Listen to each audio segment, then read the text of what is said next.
Salut tout le monde et bienvenue dans cette nouvelle vidéo qui est donc un point de lecture. Au programme, 4 lectures à vous présenter assez différentes les unes des autres, donc c'est parti.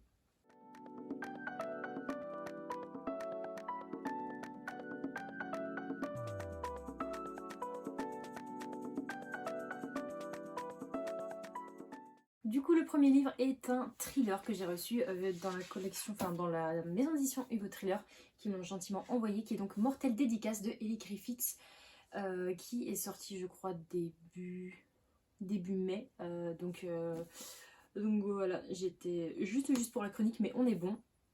Alors, on a vendu ça comme un thriller, mais c'est plus un cozy mystery, donc pour vous mettre un petit peu en place. Ici, on suit une personne âgée qui s'appelle Peggy, qui est dans une résidence à Seaview Street, je crois, un truc comme ça. Et en gros, on va la suivre elle, on va la suivre dans son quotidien, avec son aide à domicile, avec son voisin, je ne sais plus comment il s'appelle d'ailleurs, mais bon, on suit un petit groupe de personnes. Et puis, malheureusement, un jour, l'aide à domicile arrive chez Peggy et elle la retrouve sans vie. Donc voilà, elle a 90 ans, on est sur une mort, on va dire, naturelle. Sauf que son aide à domicile se dit non mais c'est pas normal et tout, elle était en super forme ce matin quand je l'ai trouvée, enfin quand j'ai été la voir, donc c'est pas normal, il y a quelque chose qui cloche. Et en fin de compte, il s'avère que Peggy était suivie, donc l'aide à domicile va découvrir son journal intime entre guillemets, et voilà, on est vraiment sur ce mystère, sur cette enquête de qui a tué Peggy, mais il y a d'autres petits meurtres après qui vont être un petit peu reliés ou non, mais qui font que du coup l'enquête s'agrandit de plus en plus, et on va suivre vraiment une aventure avec trois personnages totalement loufoques qui n'ont rien à voir. On a l'aide à domicile qui est jeune, une Ukrainienne super blonde, un peu bimbo. On va suivre le papy de 90 ans, donc le pote de Peggy, et on va suivre je crois, un adulte qui a une trentaine d'années, qui était avant moine et qui s'est mis à faire des cafés dans un petit cabanon super sympa. Donc on a vraiment des personnages super différents qui se sont mis tous ensemble pour pouvoir résoudre cette enquête. Donc ils avaient tous un lien avec Peggy. Donc voilà, ça se passe en Angleterre et ben pour le coup, alors c'est vrai qu'au début j'ai commencé en me disant mais je vois pas où est le vrai thriller. Pour moi c'était déjà mis comme un ton humoristique et j'avais pas le côté vraiment thriller. Et au fur et à mesure de ma lecture je me suis dit ok non, c'est un cozy mystery, il faut que je me mette dedans parce que du coup j'aurais pas l'attente de du suspense en gros, vraiment du début à la fin du roman. Et une fois que j'ai accepté le fait que ce soit un thriller un petit peu plus léger, et ben du coup j'ai vraiment apprécié ma lecture. Il y avait énormément d'humour dedans, il y a énormément de diversité. On est sur un roman de un peu plus de 400 pages, 405. Donc voilà, ça se lit assez bien, c'est écrit super gros. Les personnages sont super sympas à suivre, on a des changements de point de vue, donc ça rythme énormément le roman. Et voilà, donc c'était une super bonne lecture pour moi, j'ai apprécié. Si vous aimez les cozy mystery, je pense que ça peut également vous faire kiffer. Ensuite, on passe à un truc un petit peu plus trash. J'ai lu Carne de Julia Richard. Je ne sais plus, je crois que c'est dans la maison d'édition HSN, L'homme sans nom, un truc comme ça. Je l'ai pas sur moi, je suis désolée, mais je vous mettrai la couverture là ou là, je ne sais pas trop.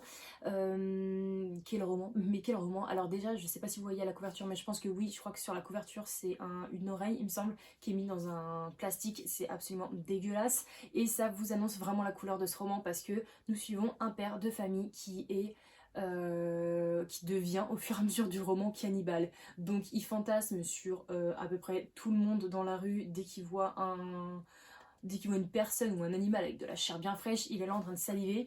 Et je peux vous dire que c'est un roman qui dérange, je pense. Alors moi, très clairement, j'étais vraiment en mode oulala, je pense que je vais pas kiffer. En gros, c'est ça le principe de l'histoire, hein. C'est vraiment juste ça, un père de famille qui devient cannibale, et puis au fur et à mesure du livre, on va s'apercevoir qu'il y a d'autres cas qui sont présents en fait. Donc on va suivre un petit peu cette avancée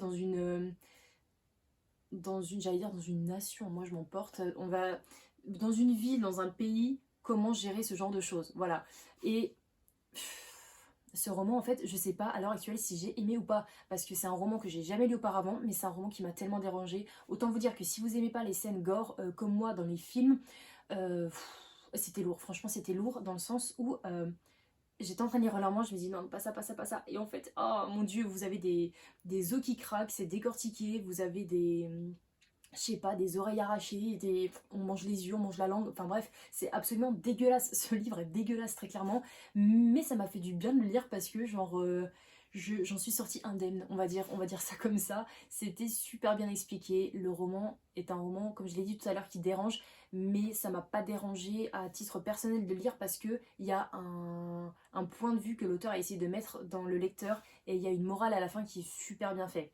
Après, c'est un roman qui était pour moi, enfin, j'appréhendais énormément à lire et puis en fin de compte, je me suis dit que c'était plutôt bien que l'auteur ait mis autant d'humour dans ce roman. Mais mon Dieu, mais merci. Parce que sinon, sans ça, franchement, j'aurais lâché le roman. Parce qu'il y a quand même, il y a quand même énormément de phases dégueulasses qui sont présentes. Hein. Voilà, il décortille en fait les hommes comme ça au calme, quoi. Je veux dire, on t'arrache tout ton corps et tout. Enfin bref, c'est absolument dégueulasse. Il te suce les os. Enfin bref, je vous en dis pas plus parce que si vous êtes à l'heure de manger ou déjeuner, je sais pas, je suis désolée. Bref, ne passez pas sur ce roman si vous êtes super sensible. Et d'un côté, je peux vous dire d'y aller quand même parce que moi-même, je suis super sensible et j'ai réussi à le lire grâce au ton humoristique de l'auteur. Après, il y a deux trucs qui m'ont dérangé. La première chose, c'est le fait que le papa cannibale, en fait, ait une relation un peu ambiguë avec sa fille. Alors, ambiguë, je sais pas comment dire. Il va rien se passer, hein, mais il n'y a pas de truc d'inceste, ce genre de choses. Mais la façon dont il la regarde par ce côté, j'ai envie de te manger en fait, parce que t'es une viande, ça m'a dérangé parce que du coup, on a vraiment la connotation d'un père qui fantasme sur sa fille. Et je me suis dit, au bout d'un moment, je me suis dit, oula, est-ce que la barrière va être franchie ou pas? Et je me suis dit, putain, si c'est franchi, franchement, c'est chaud. Dans le sens où, non, je supporte pas tout ce qui est inceste, pédophilie, ce genre de choses. Et en fin de compte, non, ça allait, franchement, voilà. Mais ça peut porter à confusion, très clairement. Et la deuxième chose qui m'a dérangée, c'est que nous suivons en fait des chapitres qui sont inversé, on va dire. Genre, on va commencer par le chapitre 46, après c'est le chapitre 1, après c'est le chapitre 5, mais ça suit un peu le comportement du mec. Il sait pas ce qui se passe dans sa tête en fait. C'est tout nouveau pour lui et il est là en mode ok, il s'est passé ça hier, mais je suis pas sûre vraiment. Voilà, donc ça m'a dérangé parce que du coup, c'est un roman qui est difficile à comprendre. C'est un roman qui est super chargé en action et tout. Et d'un côté, on a des chapitres qui sont totalement mis d'un ils sont mis en fait dans le désordre et ça m'a quand même pas mal perturbée, mais d'un côté j'ai réussi à aller à la fin du livre et comprendre la totalité, donc ça va quand même, mais voilà, je vous conseille ce roman qui met une bonne petite claque quand même. Et puis si vous aimez les romans un peu gore, si vous aimez les romans avec de l'humour, franchement vous pouvez y aller, il n'y a pas de souci, mais voilà, si vous êtes sensible, franchement, passez à autre chose quoi, très clairement. Ensuite, je vais faire un petit peu dans le léger, parce que quand même, on va pas parler que des choses qui fâchent. J'ai lu une petite romance, donc vous avez un email de Alyssa Cole qui est publié chez J'ai lu, et je vous en ai parlé cette année, parce que c'est un des romans que je voulais absolument avoir, qui sortait je crois en janvier, et oui, je l'ai acheté, et oui, je l'ai lu, et j'ai plutôt bien aimé. Donc ici, on va suivre une fille qui s'appelle Naledi, et donc c'est une jeune africaine qui a été adoptée aux États-Unis parce que ses parents en fait sont morts à sa naissance ou un truc comme ça, sont morts quand elle était jeune. Donc elle a été basculée d'orphelinat en maison d'accueil, nanana. Et en gros, c'est le genre de personne qui n'arrive pas à avoir confiance aux gens. Et puis du coup, donc elle a fait sa propre vie, donc là elle est dans des études, il me semble, de sciences, quelque chose comme ça. Et puis elle arrête pas de recevoir des emails d'un certain mec qui serait un prince et qui voudrait la rencontrer, ce genre de choses. Dans l'email, on lui dit que oui, le prince en fait, enfin, elle a été, comment on dit, promis au prince, elle était promise au prince et que voilà quoi, donc elle est là en mode ouais encore des mails africains et tout, c'est du baratin, bref, c'est des mythos, nanana. Donc elle ne répond pas, mais elle en reçoit énormément. Et puis un jour il y a un nouveau mec qui va venir dans son boulot. Donc elle fait des études de sciences, mais elle est serveuse dans un resto. Et donc il y a un nouveau mec qui va se faire embaucher dans ce restaurant. Et c'est en fait le prince. Donc il se fait passer pour une autre personne pour la rencontrer, pour apprendre à la connaître. Mais c'est le prince du coup qui va à sa rencontre quoi. Donc je me suis dit ça a l'air plutôt pas mal. Franchement c'était super intéressant à lire. Comment dire, la romance, je l'ai pas trouvée super développée, mais d'un côté, en fait, ça change des clichés qu'on peut avoir parce qu'en fin de compte, elle ne va pas directement dans les bras de cette personne. Enfin, je sais pas comment dire.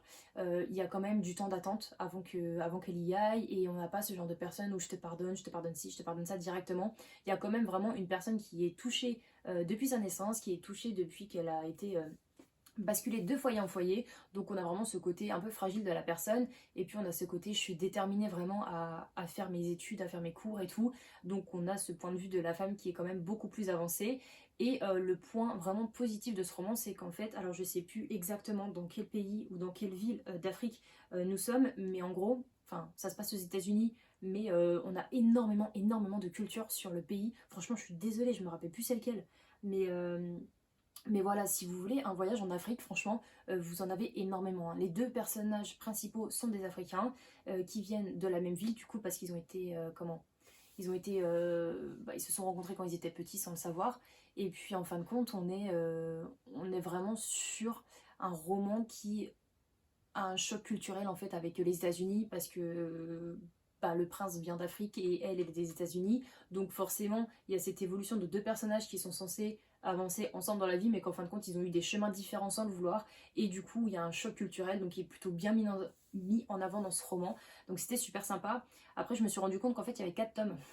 Donc, vu que celui-là vient juste d'être traduit, je ne sais pas comment ça va se passer. Je ne sais pas si ça va faire un peu comme Maybe Someday de Colleen Hoover, où vous avez le tome 1 sur tel personnage, le tome 2 sur, sur une autre histoire d'amour, ce genre de choses. Parce qu'il y a quand même pas mal de personnages secondaires dans ce roman. Mais voilà, quoi qu'il arrive, j'étais super contente de lire. Après, c'est pas une lecture qui est super fracassante, ça m'a pas. Voilà quoi. C'était sympa à lire, mais j'en reste pas non plus de. Voilà, je suis pas non plus super envoûtée par le roman lui-même, et c'était une très bonne lecture quand même que je recommande si vous aimez les romances. Voilà. Et enfin, le dernier roman que je n'ai toujours pas, je suis désolée, il s'agit de Profondeur des océans ou de l'océan, je suis plus sûre, de Liz Braswell, donc qui est donc un conte revisité de Disney. Donc là, nous sommes avec la petite sirène et nous sommes avec, alors, c'est je crois si elle n'avait pas vaincu Ursula, il me semble que c'est ça. Et c'est mon premier, alors c'est pas un, si c'est un Twisted Tales, ouais, c'est mon premier Twisted Tales que j'ai lu de cette longue liste de romans de Disney qui a été revisitée. Et franchement, je peux te dire que j'ai plutôt bien apprécié cette lecture. C'était long quand même, parce que ça fait à peu près, je crois, 600 pages et quelques.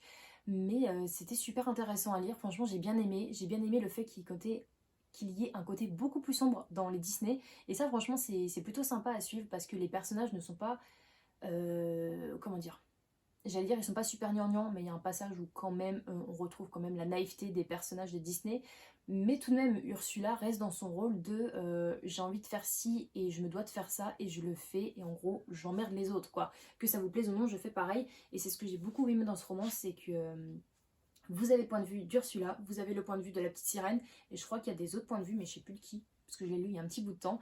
Mais voilà, c'était un conte qui était super bien réécrit, et moi j'ai bien aimé suivre ça, parce que c'est vrai qu'on donne un côté un petit peu plus, un peu moins naïf au roman, on donne un côté un petit peu moins prévisible, on va dire. Et voilà, j'ai bien aimé la tournure des événements, j'ai bien aimé l'action, en plus c'était assez fluide, enfin c'est écrit gros, parce que, alors je sais plus de quelle collection, de maison d'édition c'est, par contre, mais c'est écrit super gros, donc voilà, ça se lisait vite. Il y a des points de vue de personnages qui sont assez, ils sont alternés, donc c'est encore mieux. Et voilà, en soi, j'ai plutôt bien aimé mes lectures. Et voilà, je pense que je vais continuer parce que j'en ai acheté un également. Donc voilà, je vais continuer la suite de ces Twisted Tales. Mais quoi qu'il arrive, j'ai plutôt bien aimé celui-ci, donc je suis contente. Et voilà du coup pour ces romans, j'espère que ça vous aura plu, j'espère que ces 2 lectures n'étaient pas trop courts ni trop longs. Voilà, j'espère que vous avez kiffé au moins un de ces romans que je vous ai présentés. Dites-moi si jamais vous êtes intéressé par l'un d'eux, si vous avez lu l'un d'eux, n'hésitez pas à me dire également votre point de vue. Je vous fais des gros bisous, on se dit à la semaine prochaine et passez un très bon week-end. Ciao ciao.